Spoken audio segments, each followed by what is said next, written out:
Hello, world, and welcome to Band Together International. I'm your host, Joanne DeFrancisco of 513 Entertainment. Today, I have the honor to speak with a band from Browns Mills, New Jersey, and their name is Whiskey Grin.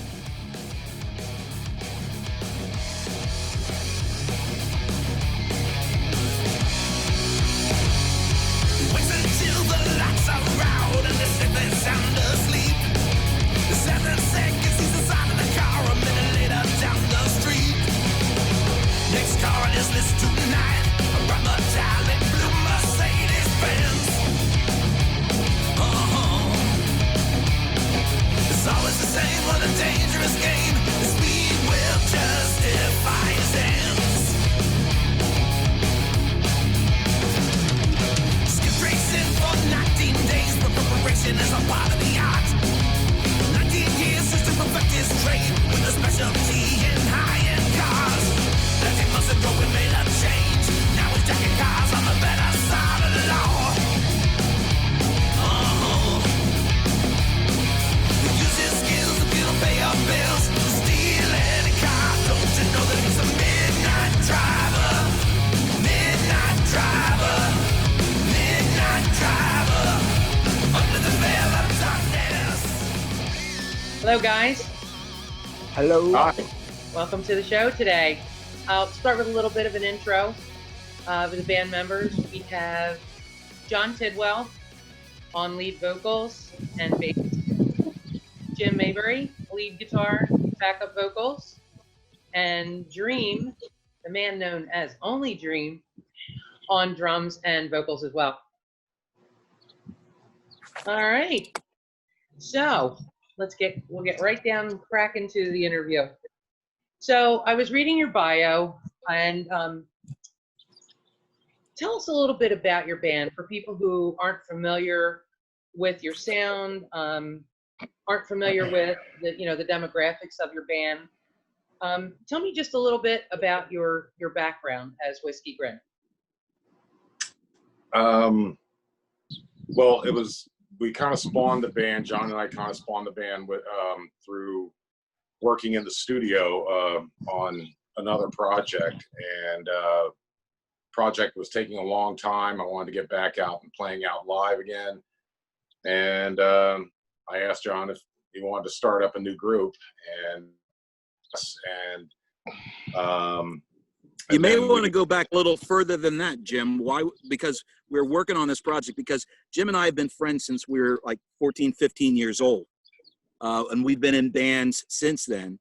So the project that we were working on was redoing stuff from a band that we were in when we were 15, 16. Right. And then from there, we kind of spun away from, playing with each other, doing different groups. And different projects that we're involved in, and we wound up getting together, like I said earlier, to do this recording we actually have several albums out of material that hope to be released pretty soon that we worked on. And then after that, of course, started Whiskey Grin, and went through some changes with a couple other members, and then we got Dream as a permanent member. He's been with us for about, I guess, 5 years now, and that's the lineup, and here we are. Awesome. Thanks, Jim. So I did also read that your band is more of a brotherhood than a band. Why do you think that is? Well, like I said, Jim and I have been friends since we were kids.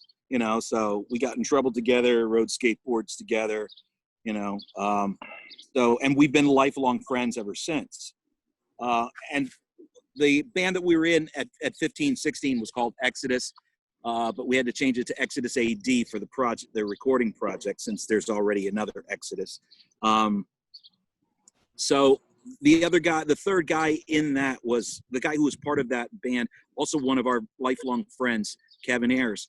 But as we decided to put together Whiskey Grin as a project where we could get out into the world and start recording new music, just Kevin wasn't on board with what we were doing. And then we lost Kevin, and he was a great drummer and a good friend.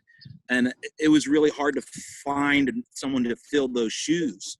And Dream was the one who we found somebody who wasn't working out, and Dream saw us on a night that we were struggling, and he wanted to audition for us.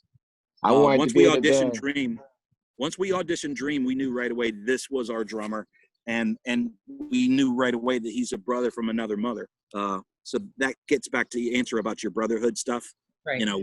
We're not just guys who kind of hate each other and put up with each other, for the sake of making music. We actually love each other, and we consider each other brothers, and we watch out for each other. Right. And do you think it's because of the commonality in your goal as musicians and as Whiskey Grin that makes you grow tighter? I'll let you take that. Yeah, because we all got the same goal pretty much. So, I think that's, we always been tight since I've been in the band. Right. And it was like magic since we started playing together. We smile off stage. There's no stress. We all there, just like John said, we're there for everybody, there for each other.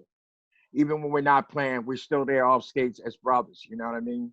Right. So, and we all want the same goal, and that makes us even tighter. So we love to play music together, whether it's rehearsal or we're playing. We just like to be together. We all on the same page as a unit and as friends and as a bandmates. That's great. And I've had the pleasure of coming to quite a few of your shows, working with you guys on a tour last year, and I've seen that cohesiveness, that band of brothers that truly does describe what Whiskey Grin is. So it's quite evident. So anybody that's ever going to go to one of your shows, that's definitely a given of what they're going to see when we get there. So congrats on your self-titled CD release. The lyrics are really powerful and gives a lot of a background that's evident as the stories that you've all lived in your lives. So what led you to create music that was more autobiographical, if you could say, that tells stories about the struggles that you've had in your lives and your relationships? What led you down the road to creating that kind of music? Are you trying to send messages to people who are going through the same struggles as you, that there is light on the other side? John, why don't you take that? Well, you're right. You're right. What the experiences that you have, are the inspiration for writing, Right. and you have to be comfortable enough to be able to write autobiographically, even when it exposes an ugly part of yourself. It's kind of therapeutic. Right. You just have to trust that you're okay with yourself enough to be able to share with people what's going on inside of you, and if people relate to that, that's great, but you're just trying to, it's therapy. You're trying to get out. For me, writing lyrics is getting out what's going on inside. Right. There are some that are not autobiographical at all, about murder and stuff, where I didn't kill anybody. We would hope that. But I like a good crime novel. So there's a little bit of crime novel stuff in the lyrics too. Right. And there's stuff like with Midnight Driver. Jim was the one who was a repo man, so I sort of borrowed from Jim's experience on Midnight Driver. Yeah, it's a fantastic album. I mean, it's definitely filled with a whole bunch of different things. I won't say that one song is anything like the ones before it, from the music all the way down to the vocals. So, would you consider yourself inspirational artists, or is it just that you just do what you love and you're really not trying to inspire people to commit murder or be repo drivers, but just to depict the essence of what Whiskey Grin is, right? I think one of the best things, a way to describe that is that like we of course every musician is inspired by another musician, Right. you know, but I don't think we lock in to a single artist or a single band when we come to mind. It's, you know, there are flavors of different groups out there that we, you know, we try to inflect, you know, in our stuff. But I think John and I, in Dream, being in original bands for so long, we realized that, you know, that when you're writing, you really want to put as much as of you and your character into what you sound like, say. So, you know, even though there are inspirations, I don't think that anybody listens to us probably can really pinpoint them too much. And I don't know if that's a good thing or a bad thing, because I know people gravitate towards familiarity. Right. But you know, but being original, you know, it's us and what we developed. Gotcha. I wouldn't say it's our goal to be inspirational, Joanne. I think sometimes you put yourself in a box when it's your goal to be inspirational. That kind of puts you in a preachy position, you know. And Jim and I, the band I mentioned before, Exodus, was a Christian band, and unfortunately, sometimes as a Christian band, you're kind of obligated to an agenda. Right. That you have to make a point, and almost every song as a Christian band has to be a sermon. You know, we broke away from that as far as sticking to an agenda in our songwriting, to just write what we feel, write what we know. You know, and if it inspires, great. If it tells a story that's just a cool story, it's just a cool story. Right. You know, it's no agenda. Gotcha. Motorcycle. Nope. Oh, the outdoors. So what can you tell us is the secret? And I know a lot of people have probably asked you this once they've seen you live. What's the secret in turning a three-piece band into a band that is larger than life? That sounds like it could have, you know, 5 or 6 musicians in there. Your sound is so full and robust that, you know, a lot of people they just can't even believe that your sound is coming from a trio. What does that take? Can I get this, guys? Yeah. Please. We have a wall of sound. The rhythm section, me and John, we laid out a wall. And then when Jimmy laid down his guitar, it's like a wall of sound. We all about meat and potatoes, not candy. Once we get the meat in there, which is the wall of sound, that gives us our sound. And then me and John will hold it down so Jimmy can play the candy. He's the candy man in the band. There you go. Like the solos. But me and John, we're together. We're together. We're like holding it down for Jimmy. The wall sound is like. I think you guys. I'm the candy man. He's the candy man. Tim's the candy man. But before Jimmy throws out the candy, he lays down a wall of guitar along with me and John, and we have that's how we have the big sound. It's all tight. It's all like, it's just really tight, and everybody likes that, you know. Absolutely. And when you're a three-piece band, you have to try to have a big sound as a three-piece band. So we have to be tight, and everybody's got to be on the same page, especially when it goes into the candy man, the solos.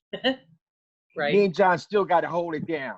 We're not playing. We're not playing for each other. We're playing together as a unit. Right. So, and that gives us a big sound for a three-piece. It's also the fact that, you know, we work a lot on our harmonies and vocals, and that being the instrument that we try to project forward as much as we can, you know, with this group, because that's probably one of the things that I see lacking in a lot of groups. It doesn't matter what genre of music, you know, when it comes to original music, they don't really key in on the vocals as much, and instrumentally, you know, I believe this band is capable of doing whatever we have to do, and sometimes we even shock ourselves. But but the vocals, I think, is what makes us stand out a little bit more, you know, from like what we're talking about, inspiration. Like, you know, you talk about bands, like one of our inspirations is King's X, and King's X's vocals are just, you know, incredible. Yeah. And so, you know, we strive to be in that kind of, in the same room. We'd like to be in the same room as that, you know, and that's really where we put our wall, put everything else together and build that wall. Right. And it comes together with the vocals, and you know, we sit down and work things out, instead of just either in the studio or relying on one person or two people to just, you know, to come up with everything, and another guy just flies in his parts. Sure. So it's a collective, and that's what makes the sound. Yeah. Collaborative effort. Absolutely. And lots of effort. Yeah. I mean, Yeah. I've been in other bands before where it was, you know, you have one leader, and that guy will take the reins on just about everything. Right. That was one of the things I definitely didn't want in this group. I mean, yeah, I can say that I started Whiskey Grin, but that's about as far as it goes, because what has happened is my brothers here have really, you know, just had free reign to do whatever they want, and we get together, and things get thrown out, things wind up on the edit room floor, and we talk about these things as a collective to say, okay, well, here's the song, or what really depicts what we're trying to do here, and you know, and we work it out. So Sure. Yeah. I have a short answer, Joanne, Okay. for the secret. Chemistry. Yeah. There goes the PG rating. The short answer is the secret It's about time is somebody gave me a video where I could say not good for children. Did Yeah, anybody wait, hear this is gonna be my a long short video. answer? Did anybody hear my short answer? Yes, John. Go ahead with your short answer. Chemistry. There's no substitute for chemistry. And if you ain't got it, you know, if you're looking for some secret sauce, but you don't got chemistry, you know, find a different band. Yep. Yeah, I can definitely relate to that. Kind of like a marriage, you know. Yeah. Either you're going to get together and you're all going to see eye to eye and you're all pulling for the same goal, or you're done before you even start. So definitely can relate to that.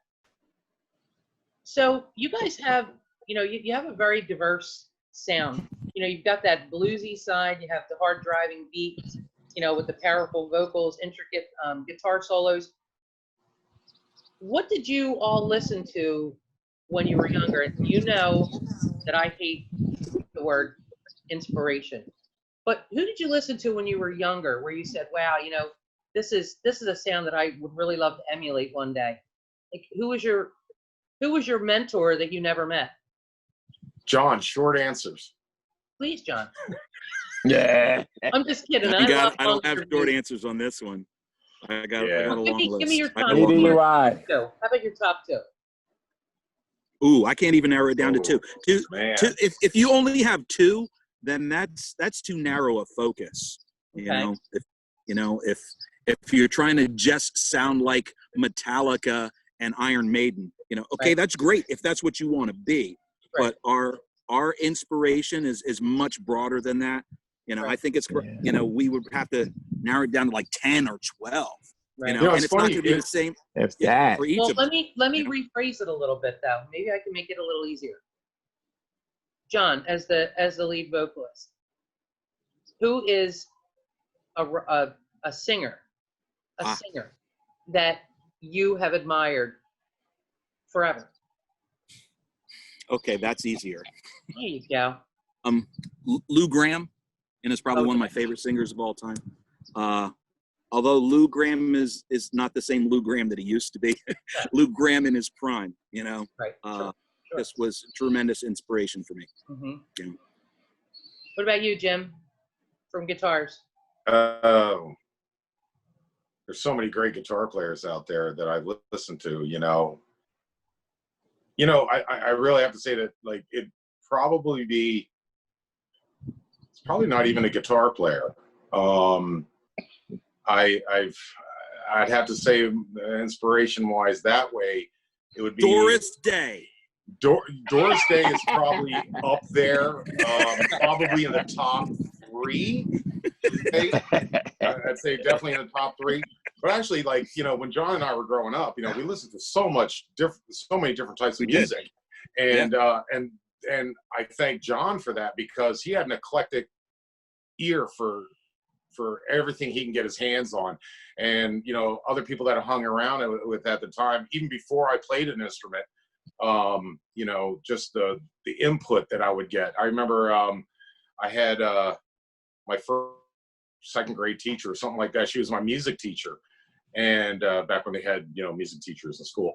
And she came up to me and handed me a 45 of Deep Purple Space Trucking.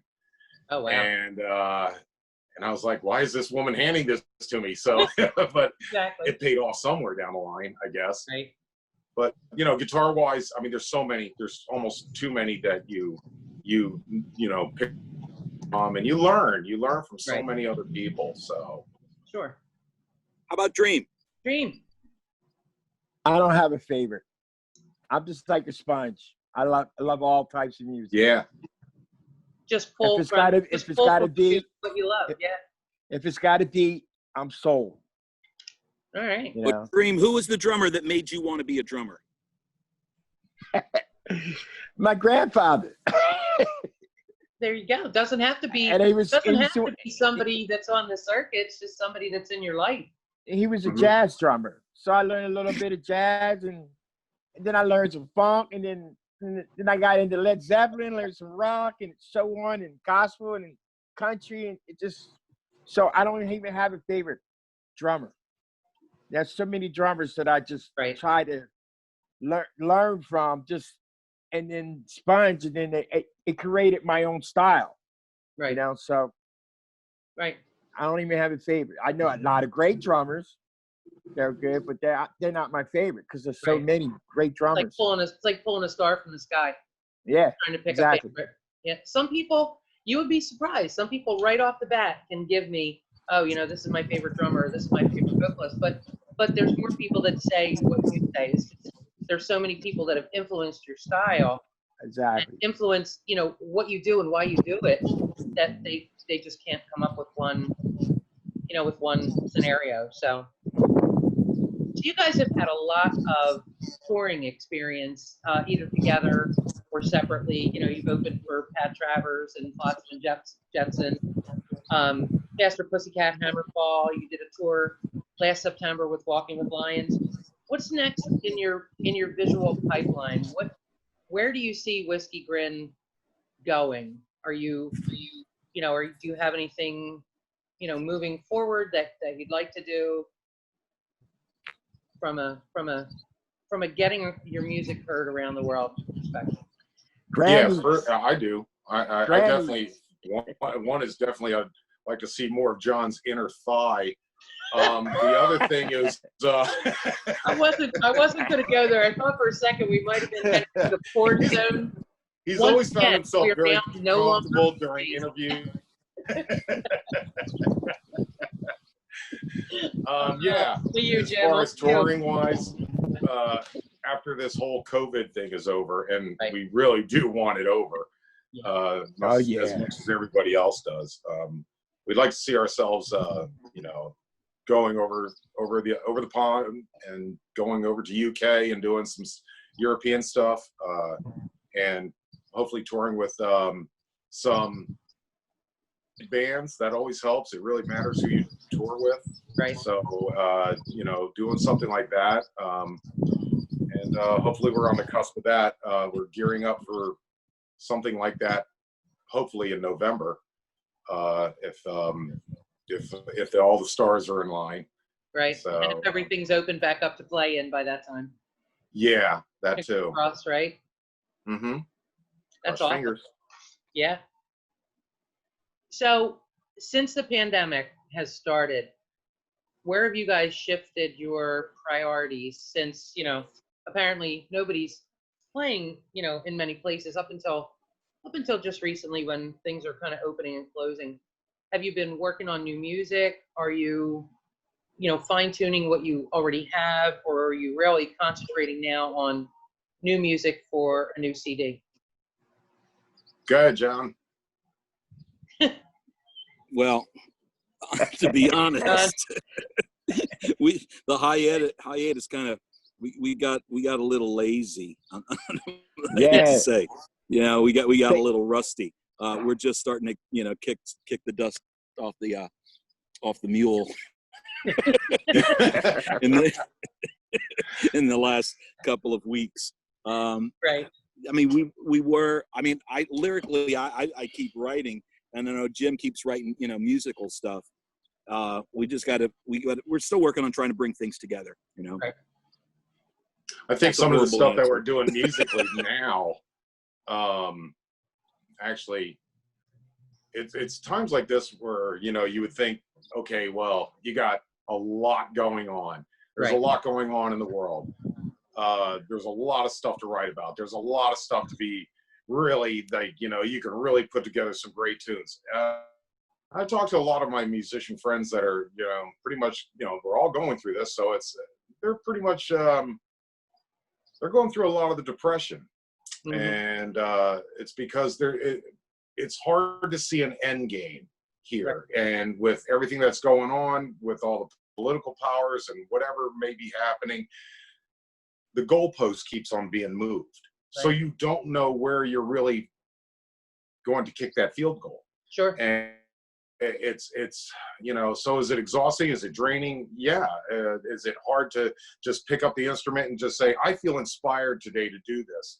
Right. Yeah, because there's a lot of negative energy that's just thrown your way, and you don't see an end game, and you're going, oh, why the hell am I doing this if I can't, if no one's going to ever hear it? And what platform are they going to really choose from at this point? And, it doesn't stop you from being the musician you are. You're still doing what you have to do. Right. It's not exactly the most exciting time, right. to be writing for some reason. And I know I'm not alone in this. And I know other musicians are feeling that same way. But we're trying to struggle through it. We really are. We've got music in the wings. We do get together and rehearse. We started doing more of a little bit working with just the garage band. What's going on with Dream's camera? Where'd you go, Dream? I'm playing peekaboo. Maybe were you trying to slow Jim's roll a little bit, or? Nah. Actually, I wanted to go to the bathroom, so I wanted to put it down because Jay had mentioned about my fire hydrant behind me, and if I leave, you get to see the fire hydrant. Do you need a bio break? Yes. Go ahead. I was like, we will try not to talk about you while you're gone. I just want to let you know I'm leaving this footage in because I love real. Off with you. All right, I'm going. All right. I'll be right back. Okay. Dream out. That's classic. That's awesome. Classic. Like I said before, we have entered into the what is that, PG-13 mode now? Yeah, this is B. I was kind of where'd everybody go? Yeah, I don't even know. I got nothing. Yeah. There you go. Yeah. You could ask us a question, Joanne. Okay. You have any questions for me and Jim? When Dream, or you want to know what we really think about Dream? Sure. I want to know when he's going to learn. I'm kidding. That's not funny. I want to know when he's going to go take some computer courses. But besides that, no. So Jim, I'll ask you a question. Yeah. In Dream's absence. So when is enough experience in playing guitar enough for you? So what I mean by that is, you can never learn too much about what you do as your craft. So do you continue to learn, from other people?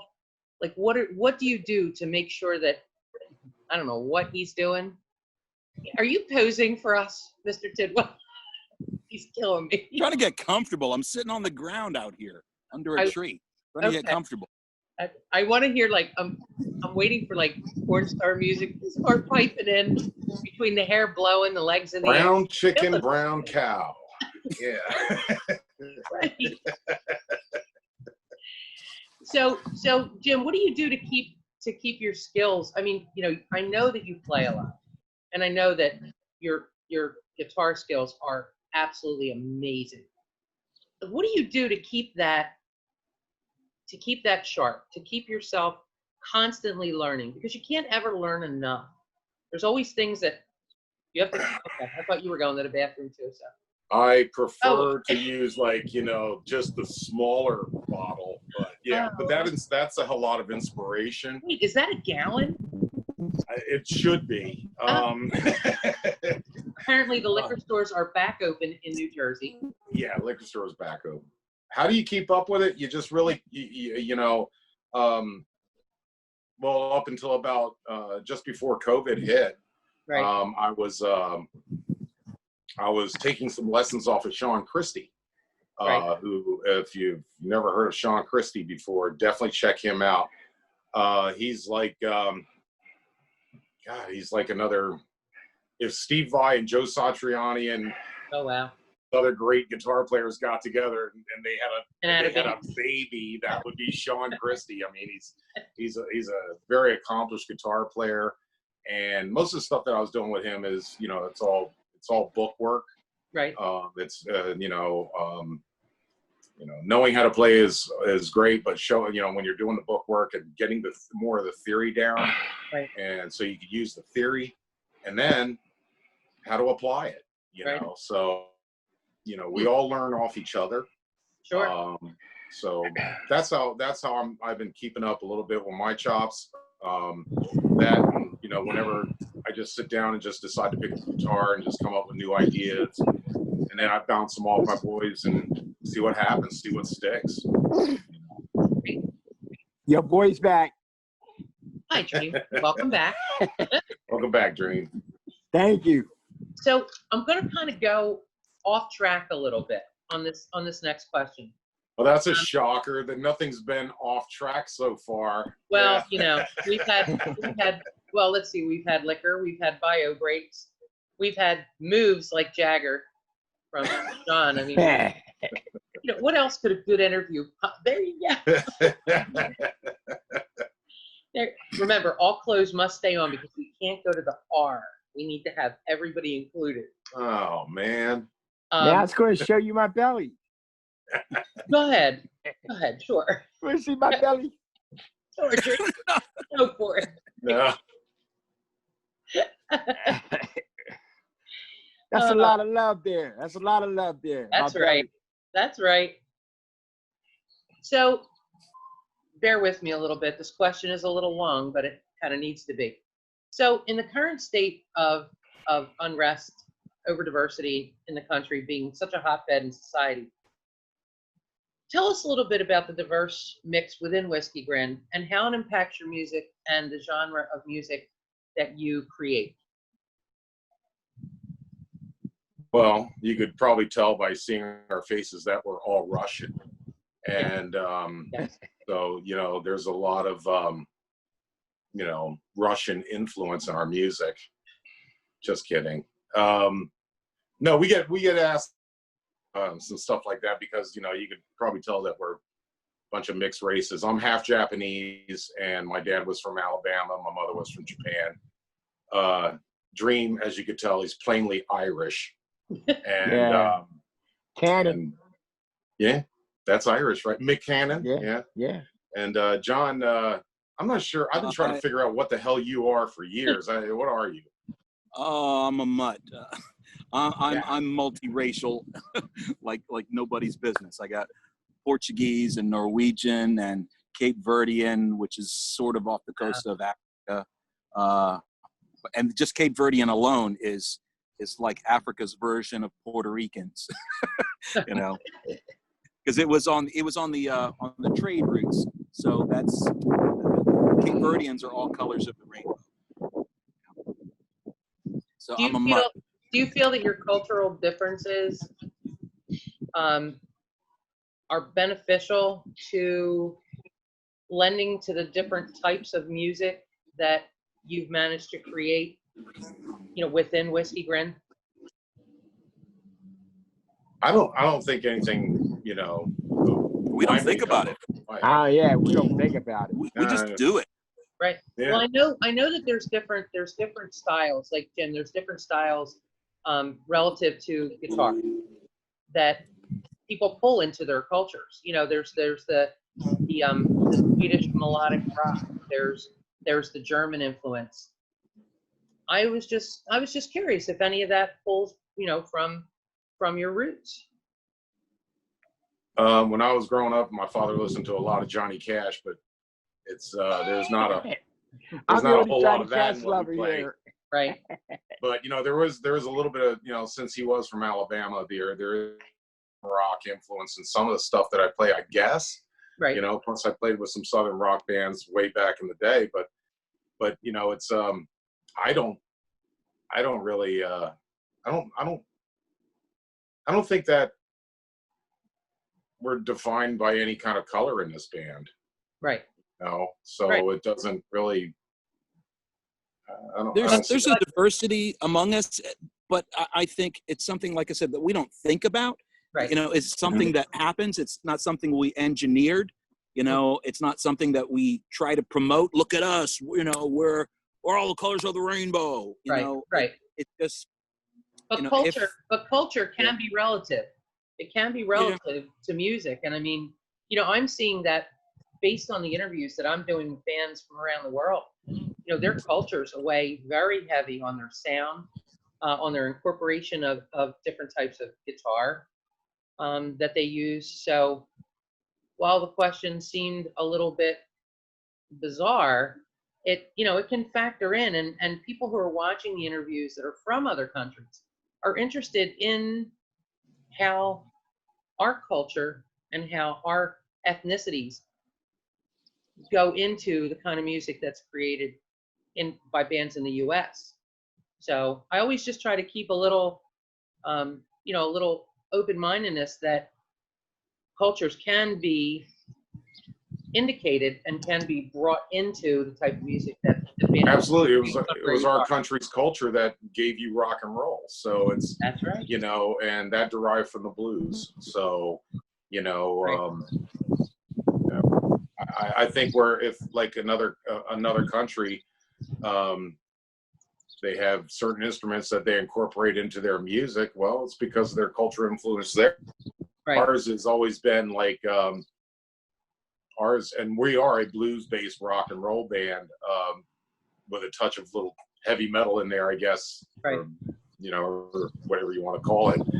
Not really heavy metal. When I think of heavy metal, I think of like Slayer and Judas Priest and Testament, and those. But we're not like that. But we are a heavy band.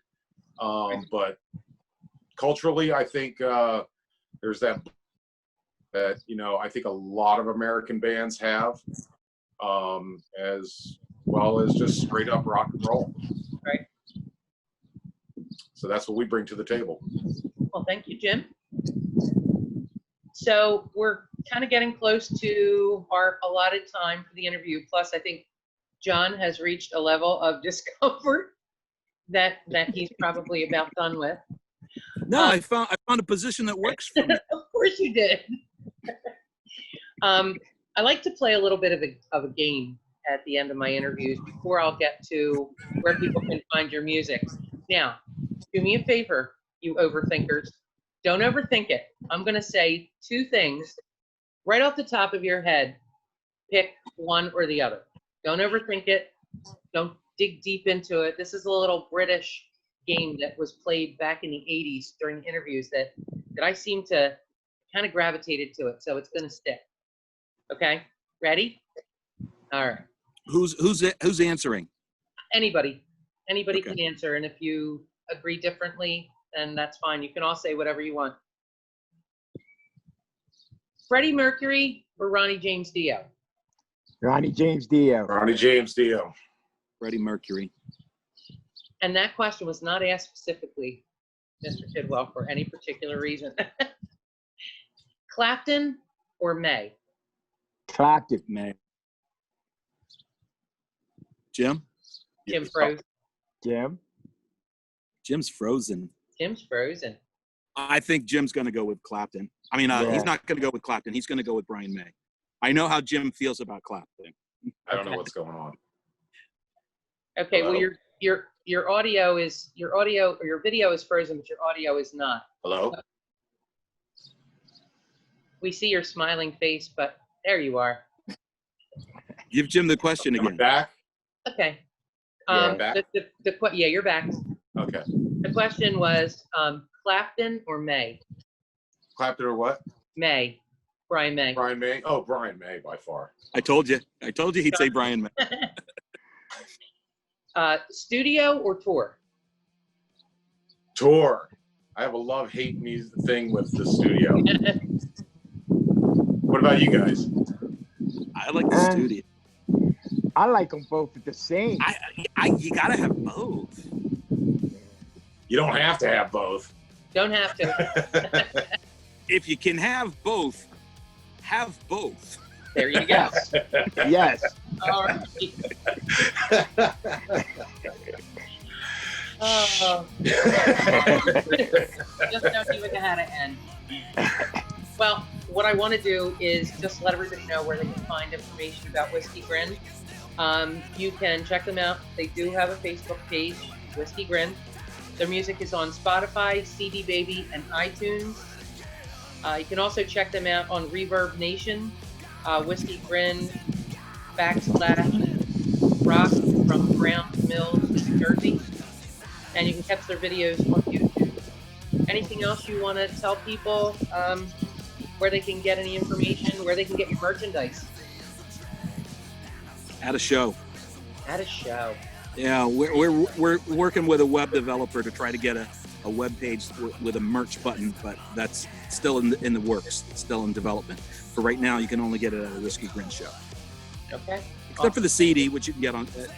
I have to take this back. I found out CD Baby is no longer selling physical product. Did you guys know this? No. I did not. They're no Yeah. longer selling product. Yeah, it sucks. Thanks, CD Baby. Yeah, all right. We are not Nothing. going to give them a plug. Yeah. But I want to thank you guys for taking the time to talk to me today. It's very much appreciated, and we look forward to hearing information about an upcoming tour, possibly across the pond, and also any new music that you're going to get ready to release in 2020 or 2021. And keep an eye out on upcoming shows in Jersey and Pennsylvania and beyond. And once again, thank you very much. Oh no, Joanne, thank you. I mean, Thank you, Joanne.